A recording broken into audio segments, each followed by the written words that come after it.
Hello guys, मेरा नाम अंकुर है और आज की इस वीडियो में हम देखेंगे कि मैं कैसे अपने शेयर्स को सॉर्ट करता हूँ, फिल्टर करता हूँ, जिससे कि मुझे अगले दिन पता हो मुझे किन शेयर्स पे इन्वेस्ट करना है, यानी ट्रेडिंग करनी है, और मैं किस टाइप से ट्रेडिंग करता हूँ। और असल में मैं स्विंग ट्रेडिंग करता हूँ, मतलब जिसमें आप 5 से 10 दिन के लिए पैसे छोड़ते हैं। मैं अप्रोक्सीमेटली 1 वीक के लिए छोड़ता हूँ, यानी कि मंडे टू फ्राइडे। मंडे को हम वो खरीदेंगे शेयर और फ्राइडे को बेच देंगे, चाहे प्रॉफिट हो या लॉस हो। कुछ हमारे टारगेट्स होते हैं और एक होता है स्टॉप लॉस। अगर आपको इन सब के बारे में नहीं पता है, स्टॉप लॉस के बारे में, रिस्क मैनेजमेंट के बारे में और हमारा मूविंग एवरेज के बारे में जो मैं यहाँ पे यूज़ करने वाला हूँ, तो मेरी एक वीडियो है नीचे डिस्क्रिप्शन में, वो देख लीजिए, उसमें आपके सारे बेसिक्स क्लियर हो जाएंगे। तो चलिए शुरू करते हैं हम।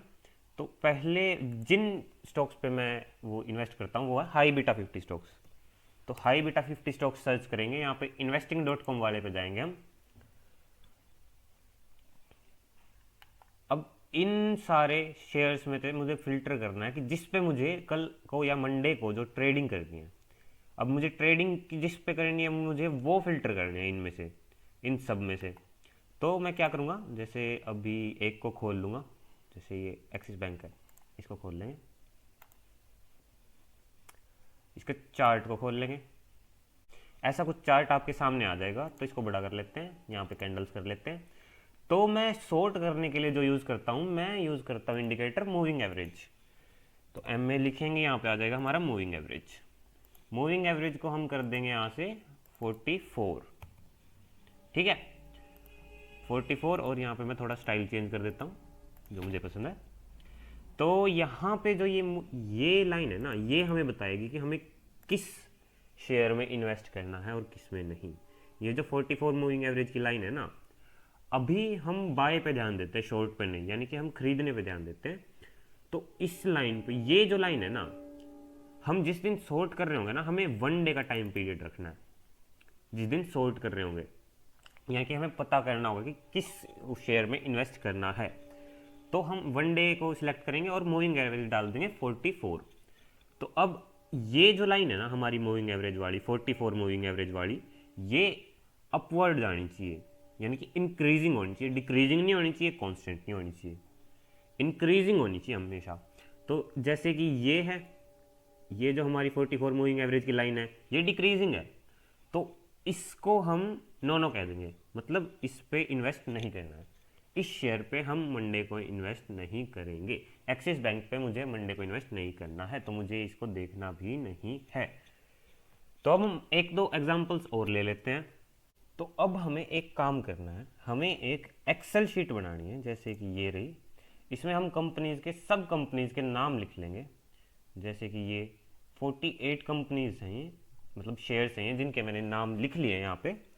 तो अब जैसे ये डाउनग्रेड है, मतलब इस पर मुझे कल इन्वेस्ट नहीं करना है, तो मैं यहाँ पे अपनी एक्सेल शीट में जाऊँगा और एक्सिस बैंक के सामने लिख दूंगा नो। ठीक है। अब जैसे, अब हम एक और देख लेते हैं, जैसे अडानी है, अडानी एंटरप्राइजेज है। देखो इसमें जो ये है ना हमारा मूविंग एवरेज, ये जा रहा है अपवर्ड्स।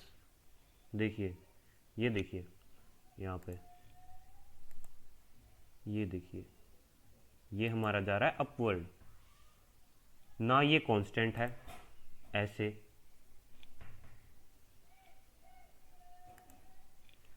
ना तो ये कांस्टेंट है ऐसे, और ना ही ये डिक्लाइनिंग है ऐसे। हमें ये वाली चाहिए, ये जो जैसे ये इंक्रीजिंग है ना, हमें ये चाहिए। हमें ना तो कांस्टेंट चाहिए, ना हमें डिक्रीजिंग चाहिए, हमें ये इंक्रीजिंग चाहिए। तो जैसे इसमें ये इंक्रीजिंग है, तो हम इस पे जाके लिख देंगे यस। सिंपल। ऐसे हमारे शेयर्स सॉर्ट हो जाएंगे।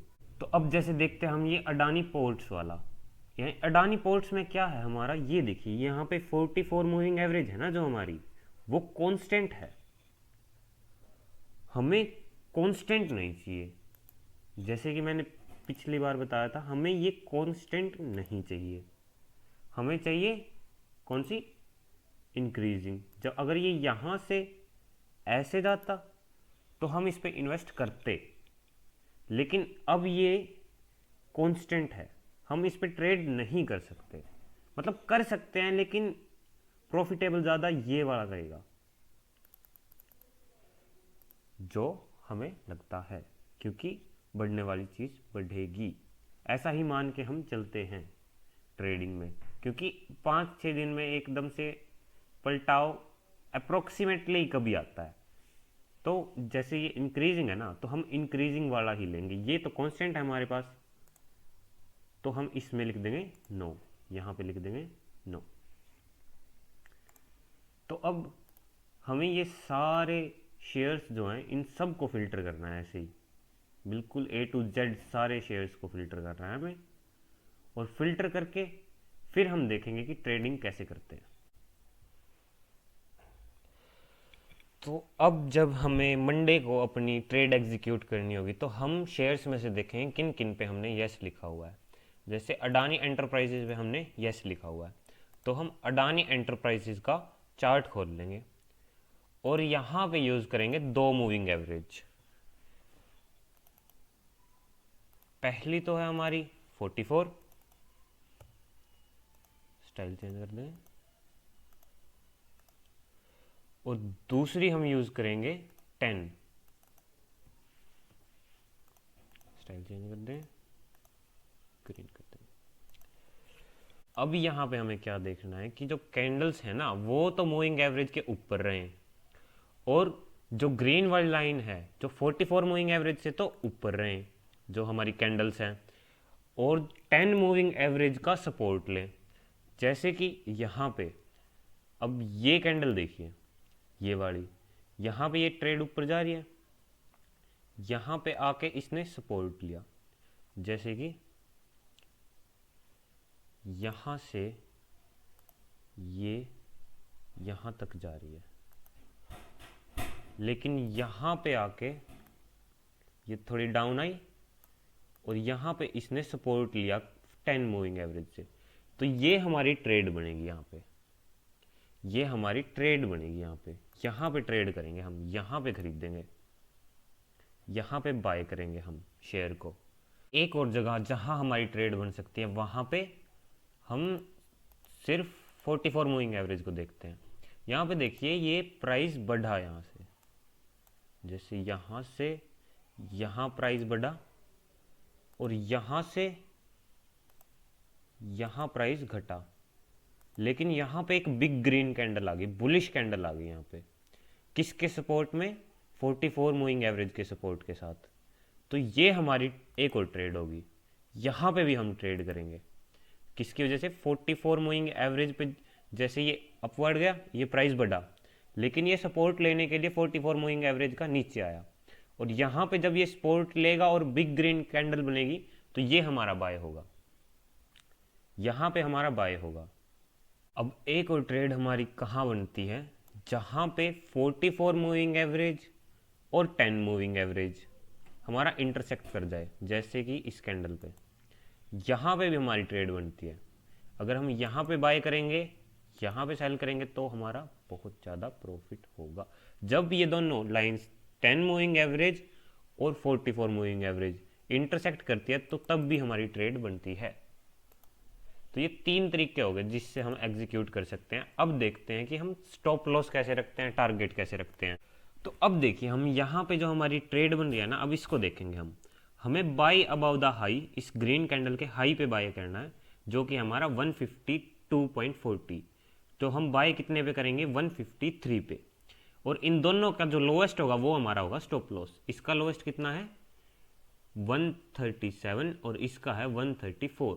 तो हमें बाय करना 153 पे, स्टॉप लॉस है हमारा 134। तो बाय कर लिया हमने 153 पे और स्टॉप लॉस हो गया हमारा 134। अब हमारा जो टारगेट होगा वो होगा इन दोनों के लो जो डिफरेंस है उसका दुगना। मतलब इन दोनों का डिफरेंस कितना है? 19। तो अब हमारा जो टारगेट 1 होगा ना, वो होगा 153 प्लस 38, जो कि हो जाएगा, क्योंकि 19 का दुगना 38 होता है। तो अब ये हो जाएगा 191 पे पहला एग्जिट करना, जिसमें हमें हाफ शेयर्स बेच देने हैं। आपको पता है क्वांटिटी कैसे देखते हैं हम, मैंने पिछली वीडियो में बताया, अगर आपने नहीं देखी तो डिस्क्रिप्शन में देख सकते हैं।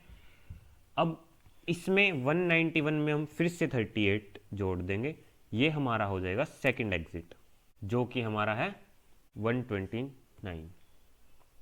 अब जो हमारा थर्ड एग्जिट होगा, यानी कि अगर इससे भी ज़्यादा बढ़ गया इसका प्राइस, तो वो होगा हमारा 129 प्लस 3 इंटू 19, जो कि हो जाएगा हमारा 186। यहां पे हम ऑल एग्जिट कर देंगे, यानी कि सारा का सारा एग्जिट कर देंगे। अब देखिए, मैंने ये टारगेट तो आपको बता दिए कि कैसे रखने हैं, लेकिन इन टारगेट का मतलब क्या होता है। जैसे कि अगर जो शेयर का प्राइस है वो 191 चला जाता है, तो आप हाफ शेयर्स बेच देंगे, मतलब हाफ शेयर्स एग्जिट कर देंगे। आप अगर 20 खरीदे हुए हैं तो उनमें से 10 एग्जिट कर देंगे। और टारगेट 2 का मतलब जितने बचे हुए हैं उनमें से हाफ एग्जिट कर देंगे। और टारगेट 3 का मतलब ऑल एग्जिट, यानी कि सारे के सारे एग्जिट कर देंगे, सारे के सारे शेयर्स हम बेच देंगे। और जो नेट प्रॉफिट होगा वो हमारा प्रॉफिट होगा ओवरऑल। आपको ना तो ज़्यादा शेयर्स पे इन्वेस्ट करना है, सिर्फ एक हफ्ते में एक शेयर उठा लें, उसी पे इन्वेस्ट करना। ठीक है, तो ये थी आज की वीडियो। इसमें मैंने आपको बताया कि कैसे शॉर्ट करते हैं हम शेयर्स को और कैसे मैं ट्रेडिंग करता हूँ। और इस वीक के एंड में मैं बताऊंगा कि मैंने किस शेयर पे, मतलब ये जो आने वाला वीक है इसकी एंड में बताऊंगा कि मैंने किस शेयर पे इन्वेस्ट किया था और क्या प्रॉफिट हुआ परसेंटेज में। तो तब तक के लिए देख लेना वीडियो। बाय।